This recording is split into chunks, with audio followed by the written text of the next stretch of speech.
Every morning, before the city fully woke up, before the temple bells rang, before the world began rushing again, there was an old man sitting silently on the cold stone steps of the temple. No one knew his name. People walked past him every day. Some folded their hands and prayed. Some rushed by, late for work. Some glanced at him and assumed, just another lonely old man, waiting for nothing. But they were wrong. The old man arrived at the temple at exactly 5:15 a.m. every single day, rain or shine, summer heat or winter chill. He wore the same faded white clothes. His slippers were worn out at the edges. His back slightly bent, not from age alone, but from a lifetime of carrying burdens no one ever saw. He never asked for alms, never spoke, never even entered the temple. He just sat and waited. One morning, a young boy selling flowers noticed something strange. Every day, the old man watched people climb the steps, especially children. Whenever a child stumbled, whenever someone dropped their offerings, whenever an elderly devotee struggled to climb, the old man quietly stood up. No drama, no announcement. He simply helped, then returned to his place. The boy finally gathered the courage and asked, "Grandfather, why do you come here every day?" The old man smiled gently, a smile filled with memories, and said, "I am waiting for someone." Days turned into weeks, weeks into years. The boy grew up, the city changed, buildings rose higher, people grew busier, colder, but the old man remained. One winter morning, the temple priest noticed something unusual. The old man hadn't come. The steps felt empty. A strange silence hung in the air.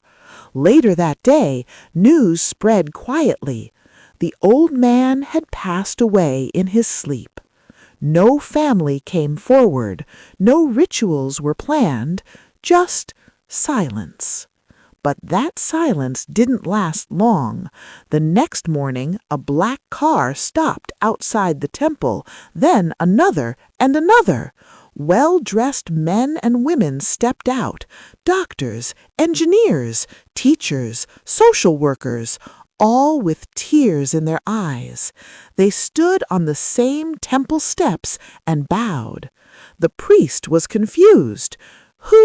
Who was that old man?" he asked. A woman stepped forward, her voice trembling. He was the reason I am alive." One by one, the truth unfolded. The old man had once been a school teacher. He earned little, but gave everything. When a student couldn't afford books, he bought them. When someone lost their parents, he became family. When dreams were dying, he kept them alive. He never saved money for himself, not for comfort, not for old age. Years ago, his only son had promised, "Father, once I succeed, I'll come back for you." That day never came. The son died in an accident. The old man's world shattered. And so he chose the temple steps, because that's where he last dropped his son off on the morning he left to chase his dreams. Every morning, the old man wasn't waiting for his son to return. He was waiting to serve the world the way his son once dreamed to. The priest's eyes filled with tears. That day, a small plaque was placed on the temple steps. It read, "Some people don't pray inside temples. They become the reason others' prayers are answered." And if you ever walk past a silent soul, someone the world ignores, remember this. Not every hero wears a crown, not every sacrifice is loud, and not every blessing comes with applause. Sometimes greatness sits quietly on cold stone steps, waiting, giving, loving, until the world finally understands.